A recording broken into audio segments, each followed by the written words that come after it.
Welcome back to another video. We've had quite a few World Cup qualifying games to look back on today, and I have to say some of the scores shocking, some of the scores routine wins, some of the scores quite interesting. Lots of football matches to get into. Obviously yesterday evening after the Algeria game, Cape Verde and Angola played out a 0-0 draw. Both those teams were missing quite key players. Cape Verde got battered last time by Algeria, didn't even use Bruno Varela in goal. They went back to Vozinha. They couldn't get the paperwork for Bruno Varela to play in goal in a competitive game. He only played against Algeria in a friendly. And Angola, with lots of administrative issues behind the scenes, were missing a lot of their top players from Europe. So it'll be interesting to see what Angola side pitches up against Algeria in the group stage of the Africa Cup of Nations. But that draw doesn't really help anyone in that group, because Cameroon are in there, and really to catch Cameroon you need to make sure you win as many games, particularly home games, as possible. Cameroon, unconvincing, beat Mauritius by 3-0. Brentford's Brian Mbeumo got the goal just before half time, and for a long time in that game it was only 1-0. Two late goals, one from Nkudu, one from Magri, made it 3-0 to Cameroon in that group.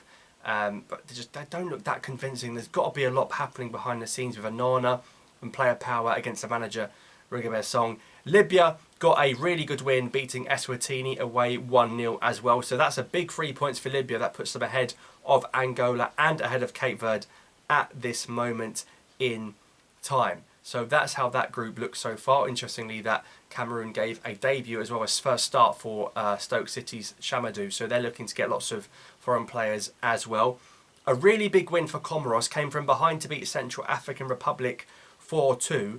Comoros actually scored all 6 goals in the 4-2 win. They scored 2 own goals for Central African Republic, which was the first goal of the game and the last goal of the game. But brilliant to see Comoros getting the win.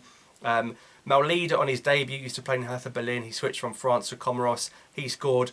Not nice seeing them miss out on AFCON. They are our Muslim brothers after all. But Comoros getting a 4-2 win over Central African Republic. Look, they've made an AFCON. They made it out the group stage. They beat Ghana at that AFCON, remember, a couple of years ago. Why can't they make a World Cup? Hopefully that Group I will be interesting. Mali with a routine win against Chad, 3-1. It was looking quite difficult for Mali for quite a long time in that game. It was 1-1. Mali had to throw on Niakate for his debut, who recently switched from France. He got a goal and assisted Sissoko to make it 3-1 to Mali. So Mali get the win as you'd expect in that group, keeping up the pace with Comoros.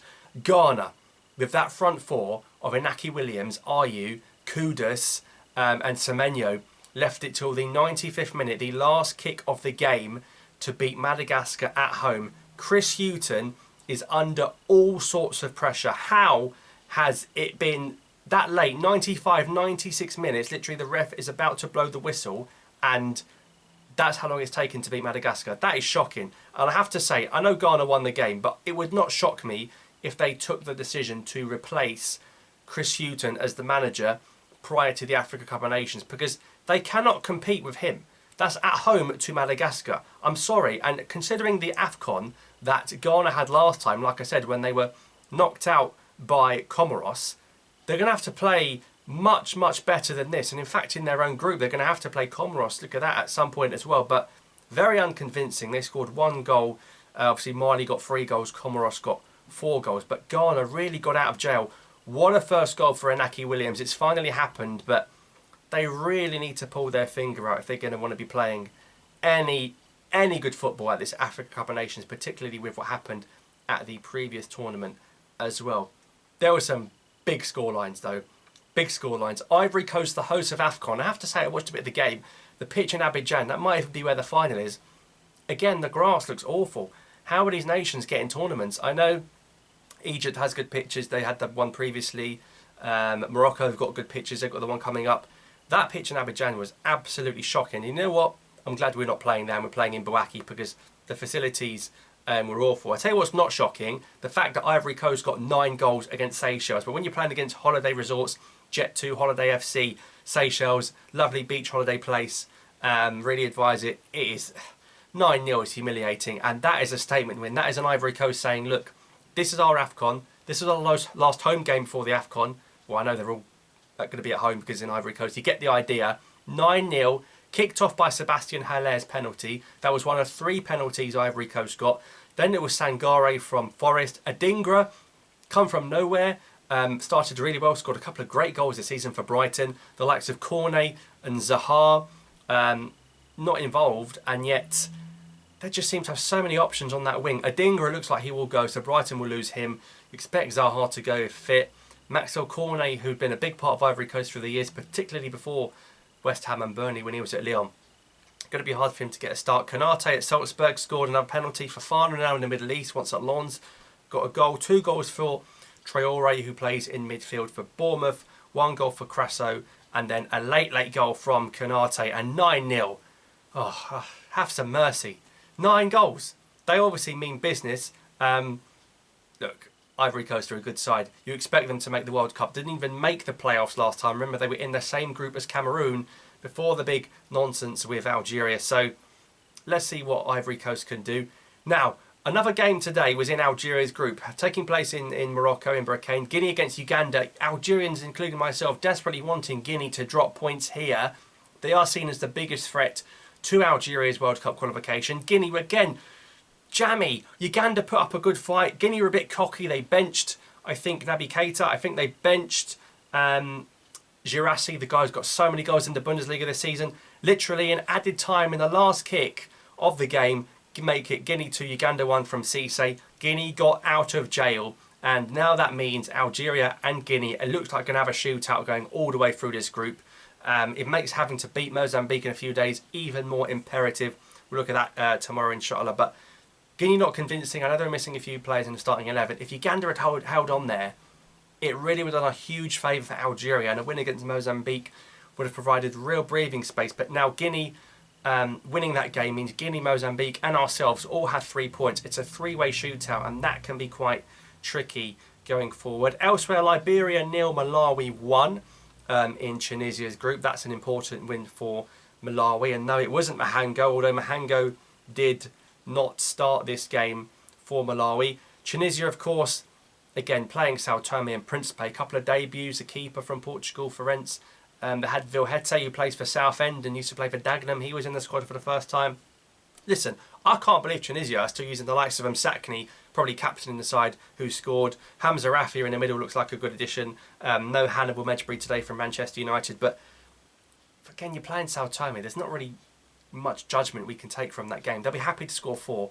They had a clear penalty in the first half not given. In fact, I think they had 2 shouts for clear penalties in the first half, Tunisia not given. But once again, 4-0.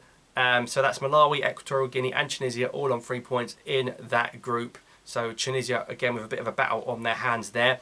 Zambia, Patson Daka loves a goal, doesn't he? Patson Daka and Sakala are really key to Zambia. They've got to keep those 2 feet if they want to go far at this AFCON. Zambia 4, Congo 2. And Congo did lead this game 2-1. Zambia scored 3 goals in quick succession under Avram Grant to make it 4-2. I like Daka. I like Sakala. I think Zambia will get out of the group at the Africa Cup of Nations. What about this? A bit of a shock result here. Burkina Faso having to come from behind, drawing at home to Guinea-Bissau. I say at home once again. Burkina Faso, I think, played in Marrakesh. Tell you what, Guinea-Bissau are a good side. This draw is the sort of result we needed, because a result like that just gives Egypt so much breathing space. The 2 teams closest to them, Burkina Faso and Guinea-Bissau, drop points in game 1. That's what we needed Guinea and Uganda to do. It was Bertrand Traore who got the equaliser for Burkina Faso. But that is a game where I think both sides will be disappointed. It gives Egypt, after the stat padding against Djibouti, breathing space. And also remember, in that group, Ethiopia also drew to Sierra Leone. So already Egypt 2 points ahead and 3 points ahead of all the other sides in that group. 3 games to look forward to tomorrow. Niger playing Tanzania. Let's see how that game goes. They played each other twice recently, but of course Tanzania at the AFCON with their Algerian manager. That game we played in Morocco. Senegal, South Sudan. If Ivory Coast put 9 past Seychelles, this could be double figures. We'd see if Cisse names a second string 11. We know he likes to rotate a lot. He did it before the Algeria friendly. And South Africa, Benin. Well, I think following Nigeria's complete bottle job against Lesotho, I could see South Africa winning this game and putting themselves in the real driving seat of that group. Nigeria under all sorts of pressure there already. So That's today's action. Let me know your thoughts on the games in the comments down below. Anything that caught your eye. I'll see you tomorrow. Thanks for watching. And yeah, drop a like.